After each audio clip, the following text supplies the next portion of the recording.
Hello everyone, welcome to the next episode on Anubhav Learning Series. In today's episode, we will look at how can we extract parameters from SAP's OData services. Many a times, you would want to pass additional parameters as part of your OData services in the header, and you want to read these header parameters as part of your backend implementation so that you can accordingly process the logic. So we'll take one small use case here, and according to that, we will also see how can we achieve the desired result with the help of passing the parameters to the gateway service. These parameters will be passed as additional data to the header of the OData call from the Fury application. So let's take a small use case of what we want to achieve here. So the use case here, we want to develop an OData service which is very restrictive in nature, and we only want to allow to access our SAP OData data only from the Fury apps and also only from whitelisted IP addresses. So basically, we want to make sure that nobody is, even though they have the user in the system, but nobody will be able to call our OData service if the call is not coming from whitelisted IP address. For example, I expose an OData service through the cloud connector from my on-prem system, and now it's available on the public cloud with cloud platform. But we don't want everyone who has a user in the system to be able to access this service. Rather, I wanted to also be very restrictive in nature and make it even more restrictive based on IP address, the incoming IP addresses. So how do you read the IP address or also additional information? For example, if I want to pass additional parameters in the header of the OData, how can we restrict that? So let's take this end-to-end use case. So for that, what we need to understand and steps which we need to follow is, first step, we need to implement the OData service. And this is something I assume that it's already there in your company and you're already well aware of. If you are not comfortable with OData service in SAP Gateway, please feel free to subscribe my SAP UI5 and Fury training from anubhavtrainings.com. We will take you right from scratch till the advanced level of developing OData services into the SAP Gateway system. So I assume that it's already there. In step number 2, we are going to go to the get implementation of our DPC extension class, and that's where we are going to write the code to read the header parameter. That's what we will be doing. So we will be reading the header parameter.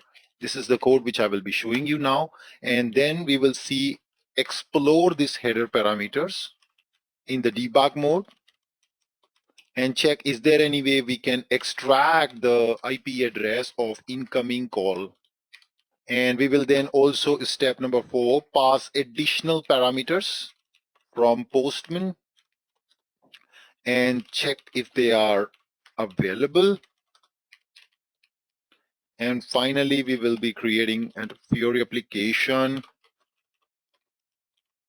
or OData service and allow whitelisting of API, allow calls only from whitelisted callers.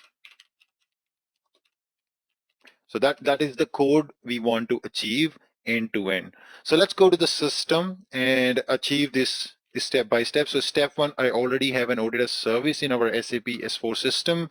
The name of the service is zanubhav1_sre, and this is only exposing right now one entity set called product set.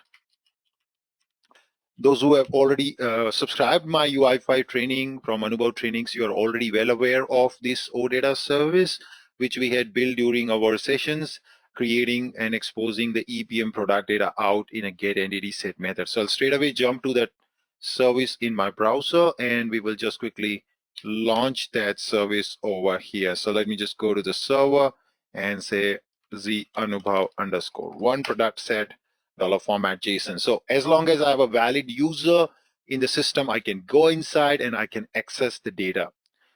We don't want this case to work like this. We don't want people all across the globe, even this is exposed in a public cloud, we don't want people to access this from anywhere as long as even they have a user, I don't want to give data access to them as well. I want to only allow people which are maintained in some kind of an IP address table, which I can also create in the ABAP system. And I only want to allow people to access this OData service from the IP addresses which are whitelisted. So let's see how can we achieve that. So I'm going to go back, and we will first maintain a database table here, a client dependent database table called ATS underscore whitelisted API IPs. So I'm just going to create this new table, new database table, and I say whitelisted IP addresses, which I want people to only allow people. These are the people who are allowed to access my service, and just going to add quickly client dependent field and IP address field. And let's keep as a character. So I can say char 255. It's a standard one. Just save this up, local object, and activate. Let's maintain this delivery class. So this can be acting as a customizing table for us, where people can go and maintain their IP addresses, and whatever IP addresses are maintained in this table, only those are allowed callers to my IP. But the question comes, how do I know what IP addresses are the calls coming from? So for that, we go back to now implementation of our OData service in our DP's extension class, and we go for change, and we will straight away jump to the get entity set method, which gets called whenever the get call is being made from the Fiori application or from the browser for the entity set product set. So let's apply the filter to just see the implemented method. There's only one in this case, which is the product set get entity set. We go inside, and here is where we will now try to read those incoming header parameters. So how do you read it? So SAP provides us a built-in API into the gateway. This is a existing available class. It's called facade class, and we can use that facade class to extract the header parameters, including the IP address of the client, is what it gives you automatically. So let me declare the facade interface object. So let's declare this object as an interface which is part of the gateway. And now in this, we can just say ifmgw, all the gateway classes, data provider. We have facade class over here. Yes, perfect. This is the class. Now it's time to obtain the object of the class. Since we are going to map this object to an interface, we have to do narrowing cast, and then we will just call the one of the gateway factory interface to obtain this object. So convert service runtime, and then we are just going to call the method here to obtain this object. So I can say get database, get DP data provider facade class object. Yeah. So this is the method to get this object now. And now since this object is available, we can read the header parameters. So I can say all the header parameters which comes in an internal table. We can just read them, and I will say get request header. So this is the way to read all the header parameters which are passed in the request of the OData service. Fantastic. So it's time to activate and test. Press OK. And I'm going to put up a breakpoint here on line number 8. Remember, it has to be a user or external breakpoint. And I can straight away go back. And this time, one more time, the same call, we do a refresh on the browser. It is going to hit our backend. I will share this entire code with all of you as part of the description of this video. So please check the description of this video to download this complete source code. So I can come here now, and you can see we have got this internal table header. I will just go and double click to explore it in the watch, and let's watch out the parameters here. So you can see it reveals a lot of interesting information including the request URI, host, who is the host, and the max age or the cache control size, including the remote IP address. This is the IP address of my router. So for example, in my house, if I have about, let's say, 10 computers or 5 mobile devices connected to my IP, this is going to be same for all the devices, because this is my router IP address, which is assigned by my internet service provider to my connection, internet connection. So this IP address across all the devices from your house, no matter how many devices you use, remains same. So now I want to only allow this person to access this OData and nobody else. So this comes automatically. However, you can also pass more parameters in the header. For example, I can pass something called app type from the header in my gateway calls, and then accordingly I can just read those parameters. So you see right now the count of parameters are 11. I just F8, and the same thing I will try to call on the postman. So we go back to the postman and we just pass here the same API, and now I will pass additional header parameter called, let's say, app type, and I will say app type is, let's say, Fiori, and I can just call this one more time.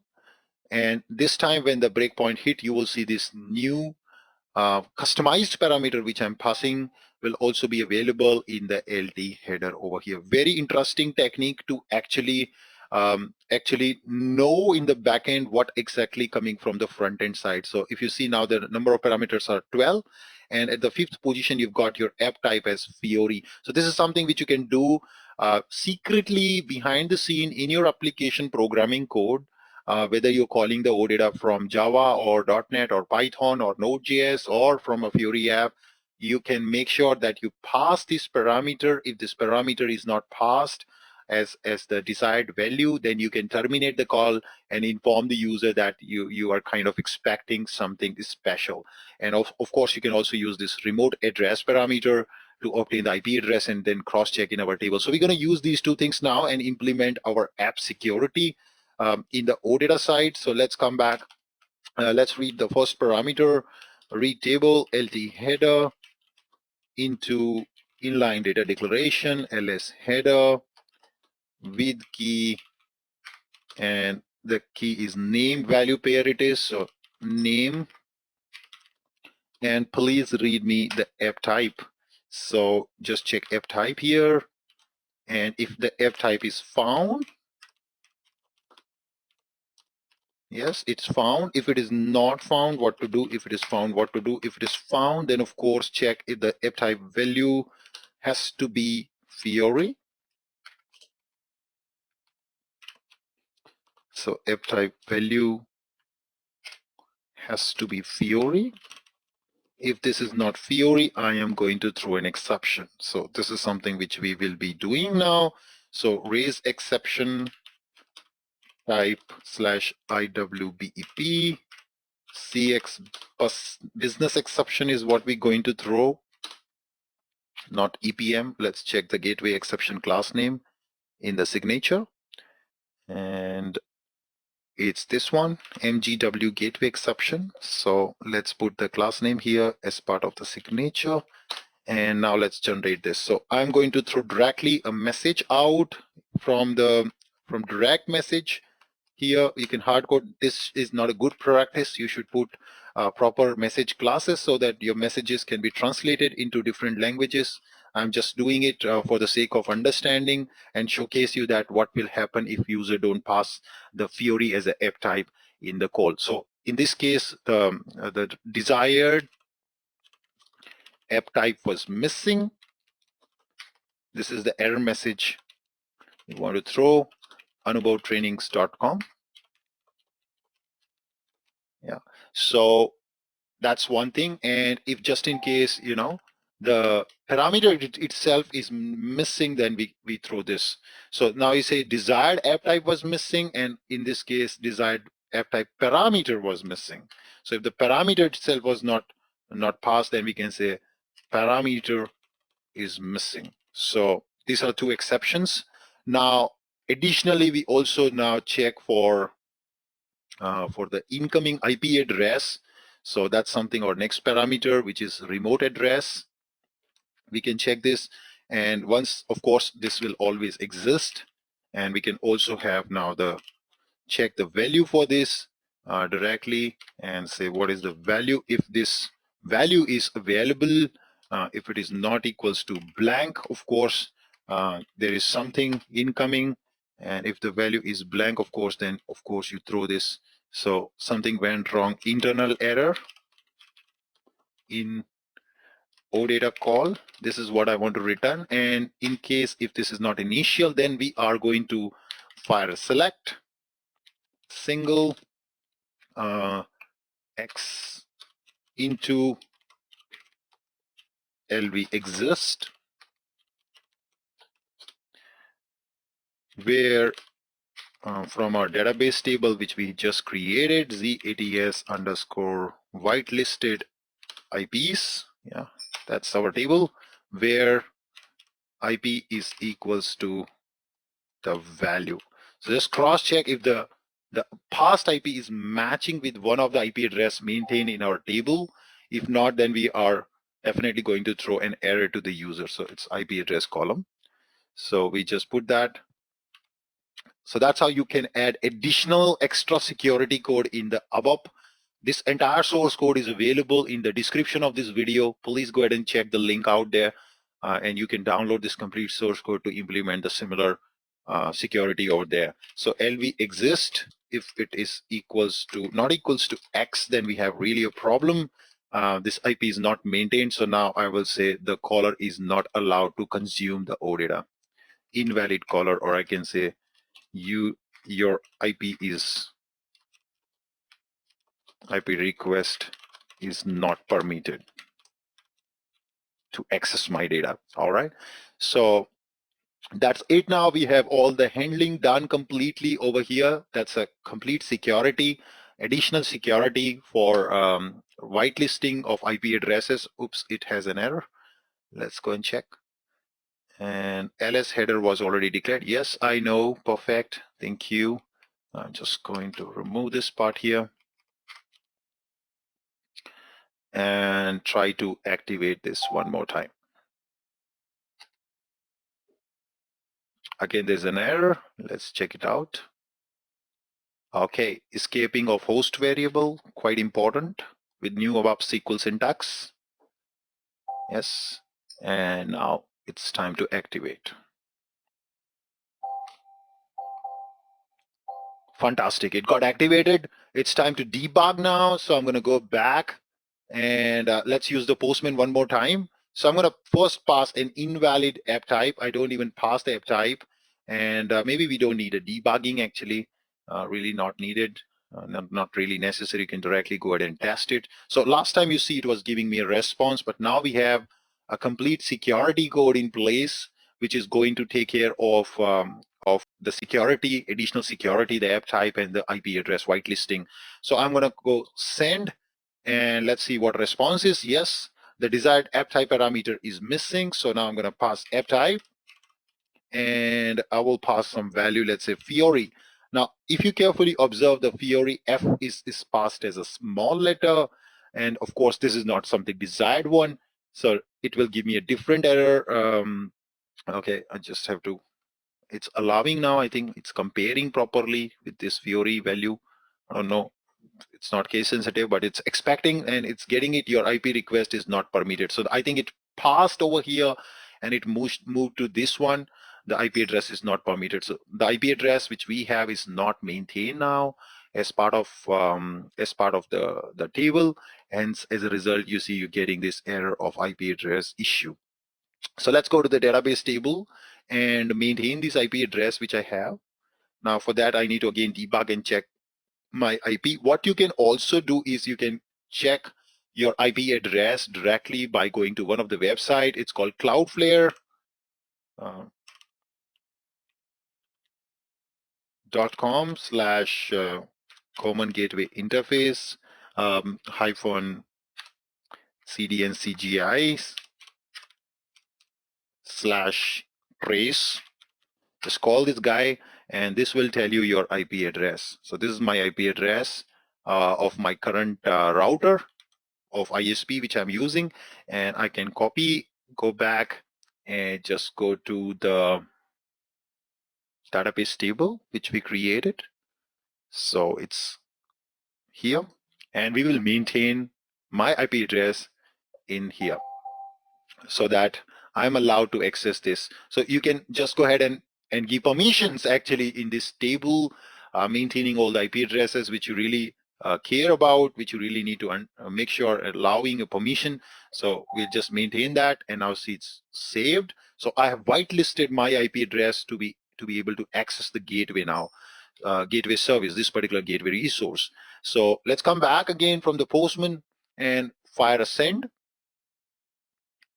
Voila, you can see the result is coming out of the product table now, or the product data is coming out. So it's purely whitelisted, and it's secure, especially this kind of things you really need when you're exposing your service from OP system, and additional security you want to add to your OData services. And also then you want to give a very special treatment for the Fiori applications who are going to call your app.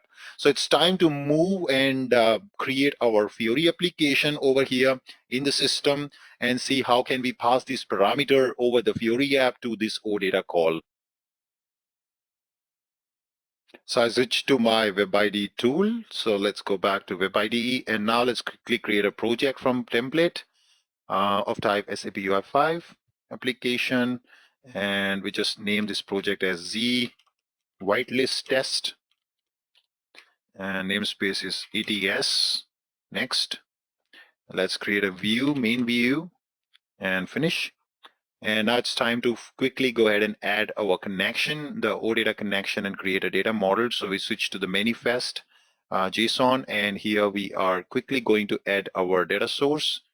Add a data source here from my S4HANA system, and of course just pass here my service name, Z Anubhav 1, service is RV.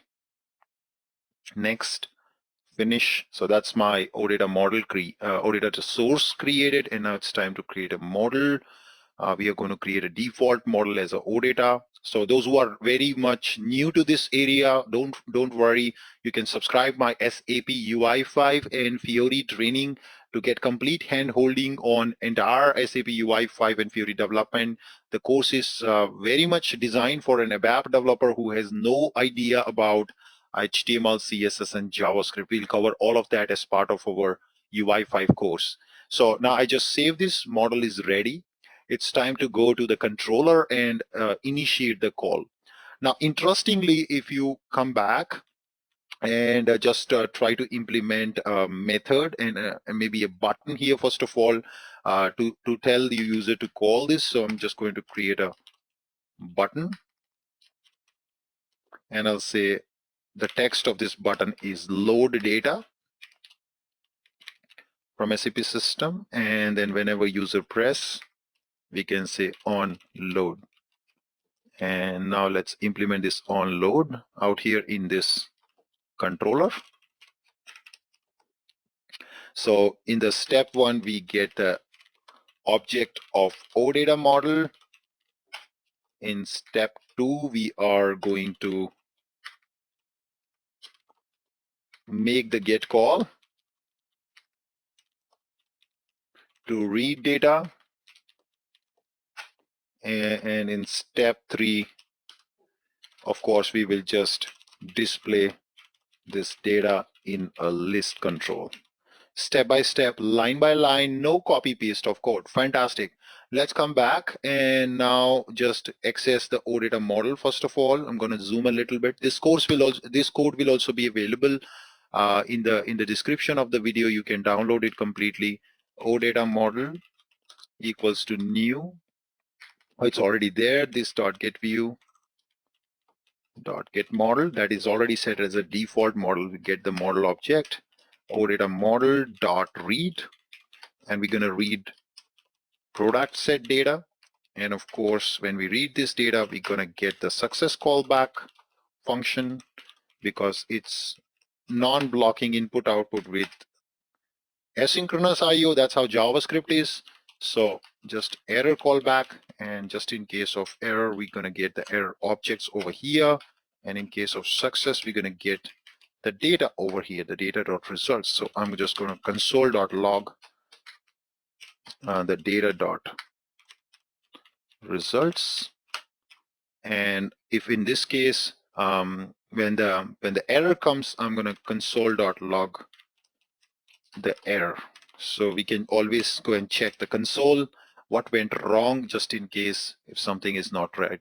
Yeah, we can do that. So it's time that we go back and we hit the button and see what exactly it does. So of course it's going to hit our backend, and as you just saw, I'm not passing right now any app type, which means this is definitely going to hit my error callback with the same error message, and probably we will parse the error message and do a little bit of error handling to understand.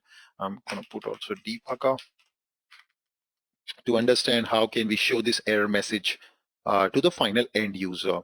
So let's execute this, and it launches our app. Of course, it's going to ask me my user credentials because it's now going to contact my OData service and load its metadata. So first time it is going to ask and pop me up for user credentials, which I will pass. And now I see it has loaded. And let's time to click load data, press F12 and click on load data. It's going to make a network call to the backend here to load the product set data. You see it's made a call.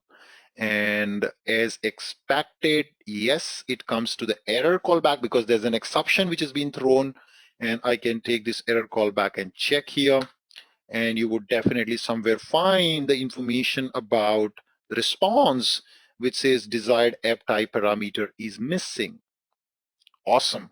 How do we get this information out? So we can say json.parse, and we can say error object dot response text to bring it in a JSON object in JavaScript, and then we can say dot error dot message dot value. That's exact message. You can see, take it out, and we can throw this message as a message box. So rather than doing all this technical stuff, we can use message box API dot show and throw this error message to the end user. And we're going to go back on the top, and we say over here SAP/m/message toast API and scaffolding template. Nice. Cool. So that's it. Let's go ahead and test it again. I'm going to come back to our app, and this time we don't need any further debugging because we have implemented the error handling on the front end side. And when I make a call, you see desired app type parameter is missing. It's giving me that error message. So we have to first of all pass this app type as part of our call. So for that, we switch back to the manifest.json. And over here, you can see our data model. And we need to now go ahead and see how can we pass the hard-coded app type as Fiori so that system allows me to call the necessary OData service from the back. So we can come here to the settings part and we can say headers. And I will be passing my first header parameter called app-type. This is what exactly we want to pass.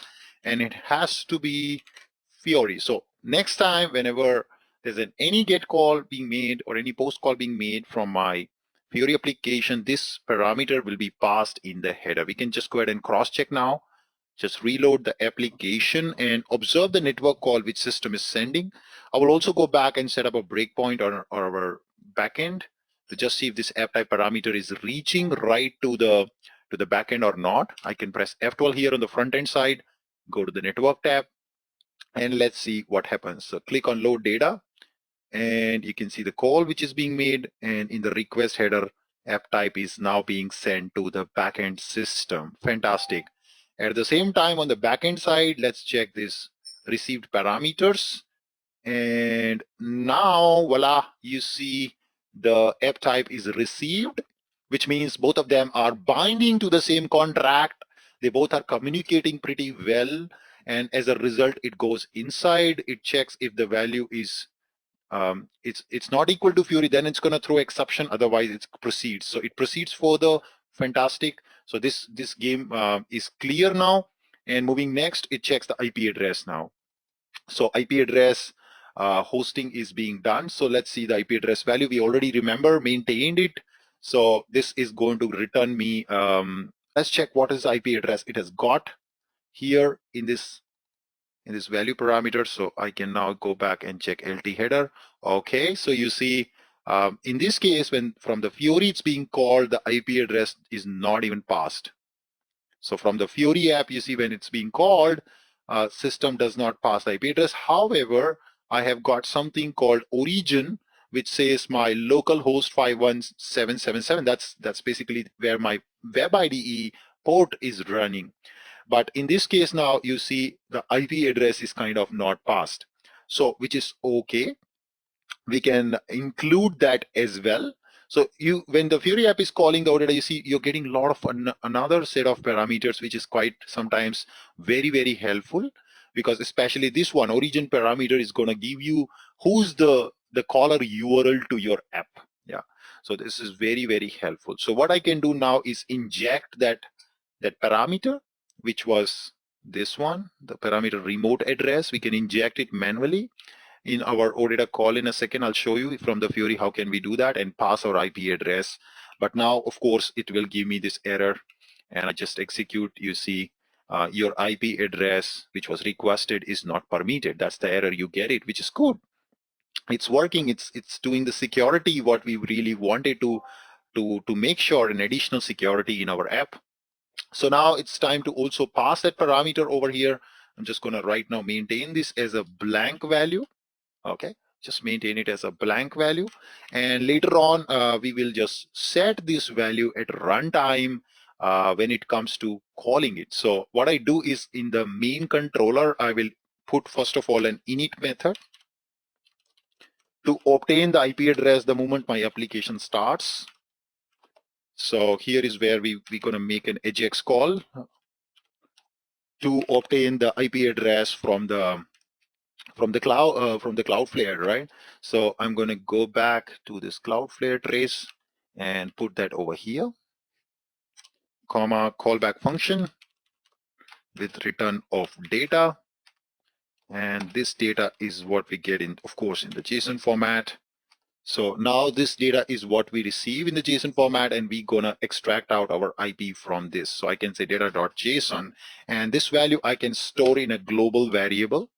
So let me declare that equals to this, and I can store that dot my IP is equals to the data dot IP. So we have stored this information as part of our IP over here. Fantastic. And this is what we need to send to the call. So I can say dot set headers. I hope this is the right API. We can just also cross check, and we are going to set this header parameter with the name called remote address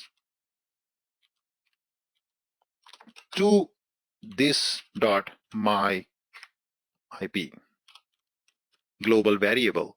So that's how system is going to inject hopefully now this remote address IP address, and we'll just save this. And also the IP address whatever we are obtaining, let's do a quick print for that. So let's do message box dot show that dot my IP. Just wanted to show and make sure that the IP address is available. So let's come back, reload. And after the page loads, it will call init for the first time, and it shows okay. So you see IP address is undefined, which means something went wrong. My IP address itself is not right now obtained properly. So what could go wrong? Let's debug this piece of code. So let's debug. Press F12. Go to sources. Gonna debug here. Reload. So it should hit the debugger, and then we can cross check what IP address did it obtain from Cloudflare. So it comes as undefined. How come? Let's see the data. So, okay, this data is actually a string data, guys. So you can see it's coming in the string format. Actually, it's not the JSON format. So somehow we need to see if we can get it in the JSON format. I think we have to add. It's a string format actually. So we need to just treat it like a string. Doesn't get me in the JSON format. It's coming as a complete string. So I need to split this string. It's not a JSON. So I need to split this string by IP. So we can just go back and say dot split based on IP equals to, gets me an array. And then I can just take this guy and split further this gentleman based on TS, the second part of it, and then take the 0th item of it. This is our IP address exactly. So we need to also make sure that we replace CRLF. I hope so. This is what we can do. Okay, not needed. Maybe we can take this. Yeah, so that's our IP address, guys. I'm going to take this and move it to the IP parameter. So this is what exactly the right code to split the string in JavaScript and put the exact IP in the address. So let's come back, reload, and now it's still coming undefined. There's something wrong. Cross check again, and we just reload. So when the response comes back, oh, my code did not refresh. Oh, I think it did not save. You see, there's a star still. I have to save my code properly. It's just a save issue on the web IDE. We just save it again and come back. And yes, you can see it has obtained my IP. And this IP is supposed to go now in the network call to the backend, my OData service. Let's go and check that in the network, say load data and makes a call. And let's see if it is passing. Yes. And this time you would have observed already if it didn't get any message because system has got me data. Probably we can just go and cross check and putting a debugger in the success callback to observe if we received all the data from the backend or not. So let's come back. I call again and let's wait for it to hit either success or the error message. So that's what we will just wait for it to come. So it's just calling the backend now, hopefully. Yes, it has called the backend and it would have got response.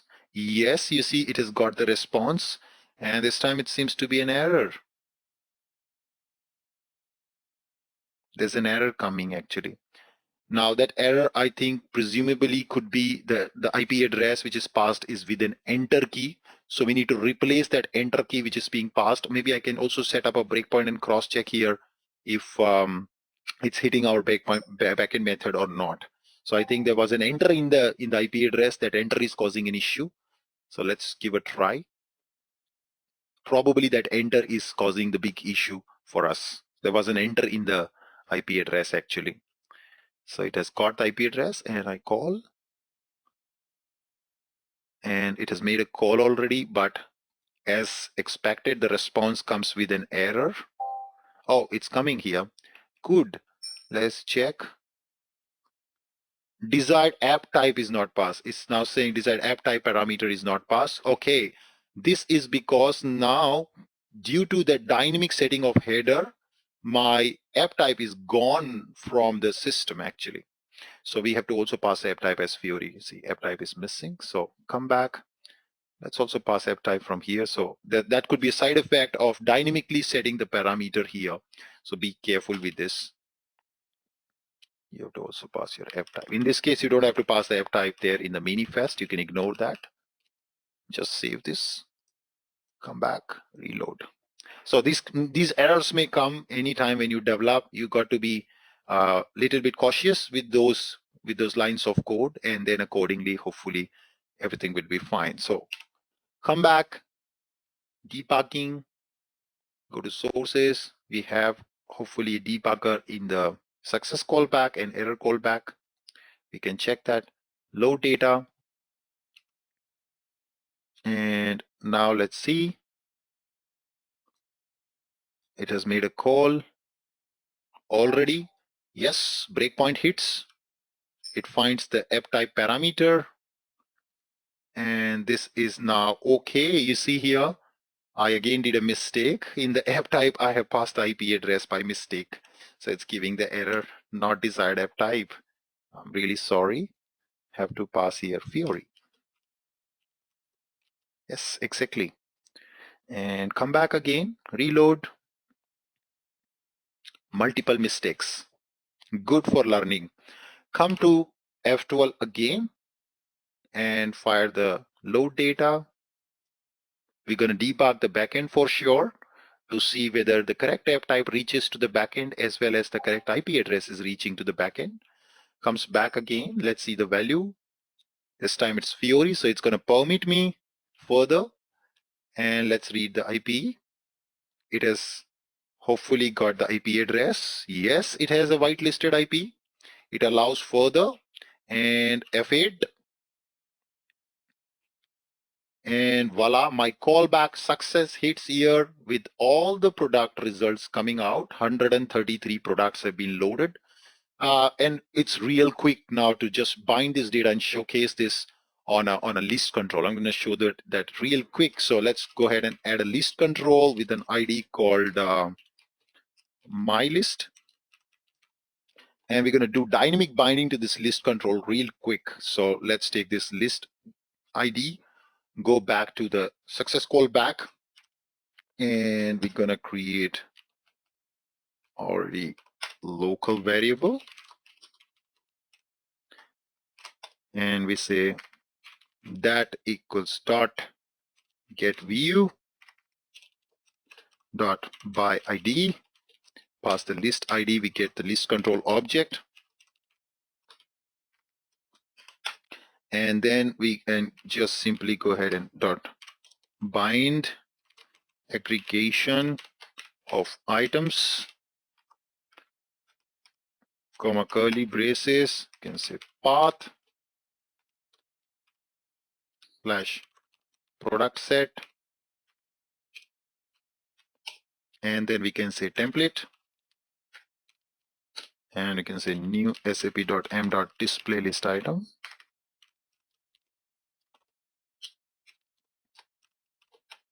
And then I can say the label is going to display me the product ID. So let's check.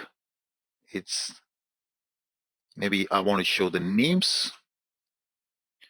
So that's all. That's what my binding is, dynamic binding for the list, and I can come back and refresh.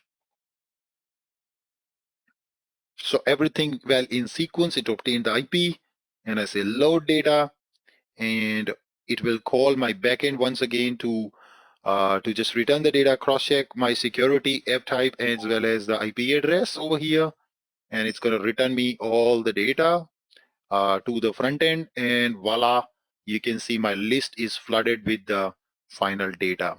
Now, just to test if I miss out on the IP address, of course, system is going to punish me, which is something I cannot test here.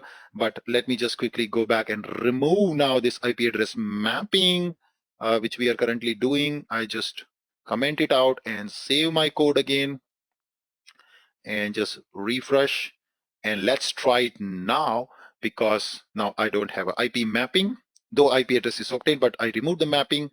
And when I say load data, system says your IP request is your IP request is not permitted. So you don't have access to the data if your IP is not whitelisted or not passed.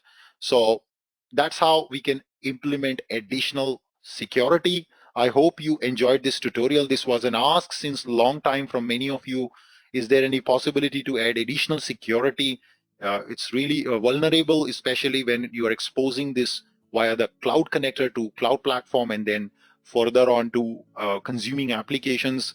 You wanted to give your resources in a very restrictive manner, especially the post operations. So this is the one way you can actually go ahead and achieve these kind of special secure scenarios for your ERP enterprise S4 data in the cloud world. With that, Anubhav signing out. Thank you so much. Feel free to subscribe our courses on anubhavtrainings.com, and I will see you in the next video.